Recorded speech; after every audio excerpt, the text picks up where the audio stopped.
Stave 5. The end of it. Yes, and the bedpost was his own, the bed was his own, the room was his own. Best and happiest of all, the time before him was his own to make amends in. I will live in the past, the present, and the future, Scrooge repeated as he scrambled out of bed. The spirits of all three shall strive within me. Oh, Jacob Marley, heaven and the Christmas time be praised for all this. I say it on my knees, old Jacob, on my knees. He was so fluttered and so glowing with his good intentions that his broken voice would scarcely answer to call. He had been sobbing violently in his conflict with the spirit, and his face was wet with tears. "They are not torn down," cried Scrooge, folding one of his bed curtains in his arms. "They are not torn down, rings and all. They are here. I am here. The shadow of the things that would have been may be dispelled. They will be. I know they will." His hands were busy with his garments all this time, turning them inside and out, putting them on upside down, tearing them, mislaying them, and making them parties to every kind of extravagance. "I don't know what to do," cried Scrooge, laughing and crying in the same breath, and making a perfect Laocoon of himself with his stockings. "I'm as light as a feather, I'm happy as an angel, I'm merry as a schoolboy, I'm giddy as a drunken man. A Merry Christmas to everybody, a Happy New Year to all the world. Hello there, whoop, hello!" He had frisked into the sitting room and was now standing there perfectly winded. "There's a saucepan where the gruel was in," cried Scrooge, starting off again and going round the fireplace.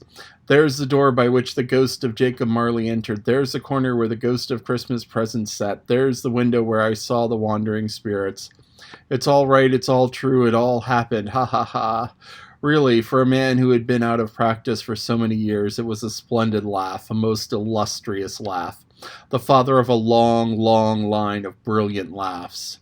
"I don't know what day of the month it is," said Scrooge. "I don't know how long I have been among the spirits. I don't know anything. I'm quite a baby. Never mind, I don't care. I'd rather be a baby. Hello, whoop, hello there."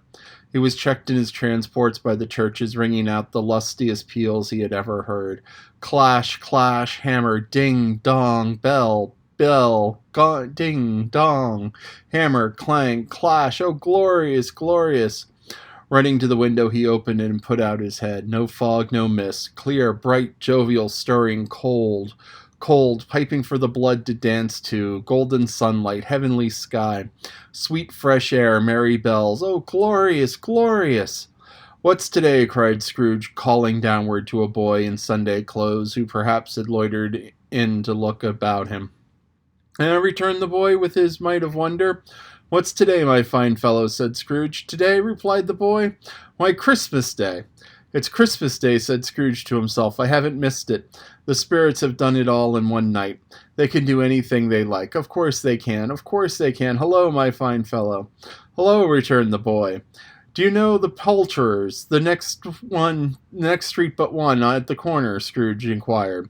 "I should hope I did," replied the lad. "An intelligent boy," said Scrooge. "A remarkable boy." "Do you know whether they've sold the prize turkey that was hanging up there? Not the little prize turkey, the big one." "What, the one as big as me?" returned the boy. "What a delightful boy," said Scrooge. "It's a pleasure to talk to him. Yes, my buck." "It's hanging there now," replied the boy.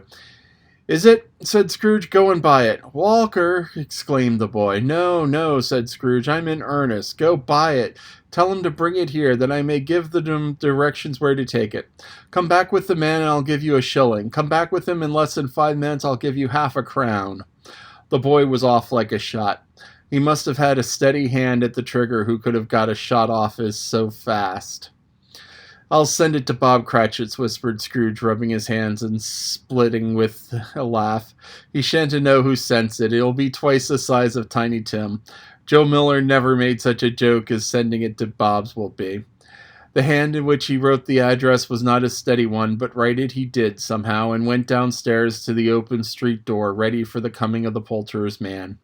As he stood there, waiting his arrival, the knocker caught his eye. "I shall love it as long as I live," said Scrooge, patting it with his hand. "I scarcely ever looked at it before. What an honest expression it has to its face. It's a wonderful knocker. Here's the turkey. Hello, woof, how are you? Merry Christmas." It was a turkey. He never could have stood upon his legs, that bird. He would have snapped them off short in a minute, like sticks of sealing wax. "Why, it's impossible to carry that to Camden Town," said Scrooge. "You must have a cab." The chuckle with which he said this was, and the chuckle with which he paid for the turkey, and the chuckle with which he paid for the cab, and the chuckle with which he recompensed the boy were only to be exceeded by the chuckle with which he sat down breathless in his chair again and chuckled till he cried. Shaving was not an easy task, for his hand continued to shake very much, and shaving requires attention, even when you don't dance while you're at it. But even if he had cut the end of his nose off, it would have put a piece of sticking plaster over it and been quite satisfied. He dressed himself all in his best, and last got out into the streets. The people were by this time pouring forth. He had seen them with the ghost of Christmas present, and, walking with his hands behind him, Scrooge regarded every one of them with a delighted smile. He looked so irresistibly pleasant, in a word, that 3 or 4 good-humored fellows said, "Good morning, sir, a Merry Christmas to you." And Scrooge said often afterward that of all the blithe sounds he had ever heard, these were the blithest to his ears. He had not gone far when, coming on toward him, beheld the portly gentleman who had walked into the counting-house the day before, and said, "Scrooge and Marley's, I believe." It sent a pang across his heart to think how this old gentleman would look upon him when they met, but he knew what path lay straight before him, and he took it. "My dear sir," said Scrooge, quickening his pace and taking the old gentleman by both hands. "How do you do? I hope you succeeded yesterday. It was very kind of you. A Merry Christmas to you, sir." "Mr. Scrooge?" "Yes," said Scrooge, "that is my name, and I fear it may not be pleasant to you. Allow me to ask your pardon, and what will you have the goodness?" Here Scrooge whispered in his ear. "Lord bless me," cried the gentleman, as if his breath were taken away. "My dear Mr. Scrooge, are you serious?" "If you please," said Scrooge, "not a farthing less. A great many back payments are included in it, I assure you. Will you do me that favor?" "My dear sir," said the other, shaking hands with him, "I don't know what to say to such "Don't say anything, please," retorted Scrooge. "Come and see me." "Will you come and see me?" "I will," cried the old gentleman, and it was clear that he meant to. "Thank ye," said Scrooge. "I am much obliged to you. I thank you 50 times. Bless you." He went to the church, and walked about the streets, and watched the people hurrying to and fro, and patted the children on the head, and questioned beggars, and looked down into the kitchens of houses, and up into windows, and found that everything could yield him pleasure. He had never dreamed that any walk, that anything, could give him so much happiness. In the afternoon he turned his step toward his nephew's house. He passed the door a dozen times before he had the courage to go up and knock. But he made a dash and did it. "Is your master at home, my dear?" said Scrooge to the girl. "Nice girl, very." "Yes, sir." "Where is he, my love?" said Scrooge. "He's in the dining room, sir, along with the mistress. I'll show you upstairs, if you please." "Thank ye, he knows me," said Scrooge, with his hand already on the dining room lock. "I'll go in here, my dear." He turned it greatly and sidled his face in round the door. They were looking at the table, which was spread out in great array, for these young housekeepers are always nervous on such points, and like to see that everything is right. "Fred," said Scrooge. Dear heart alive, how his niece by marriage started. Scrooge had forgotten for the moment about her sitting in the corner with the footstool, or he wouldn't have done it on any account. "Why, bless my soul," cried Fred, "who's that?" "It's I, your Uncle Scrooge. I've come to dinner. Will you let me in, Fred?" "Let him in. It's a mercy he didn't shake his arm off. He was home in 5 minutes. Nothing could be heartier." His niece looked just the same. So did Topper when he came. So did the plump sister when she came. So did everyone when they came. Wonderful party, wonderful games, wonderful unanimity, wonderful happiness.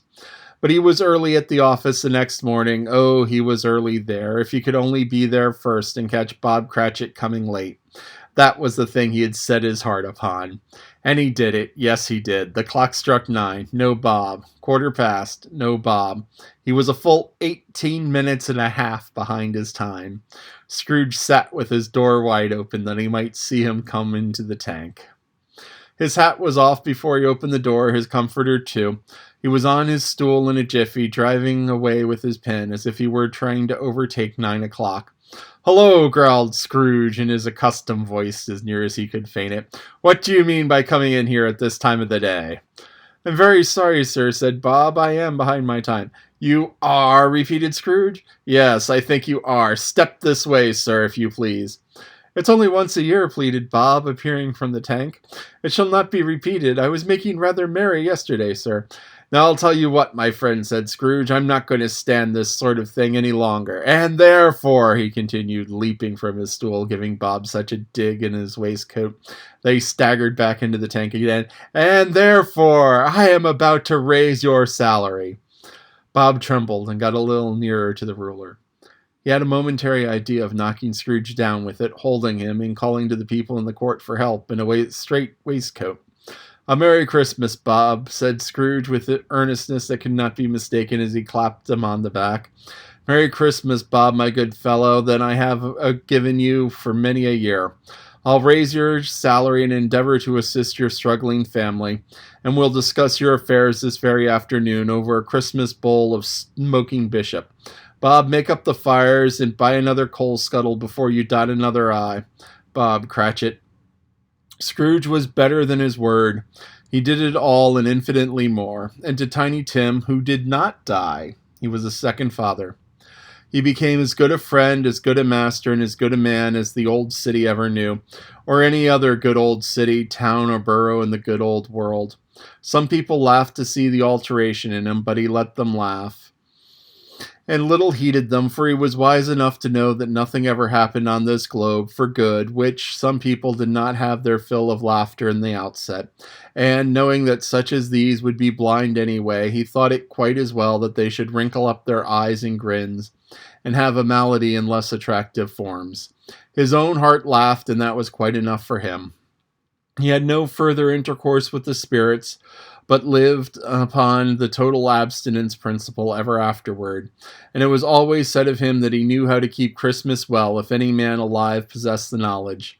May that be truly said of us and all of us, and so, as Tiny Tim observed, God bless us, every one.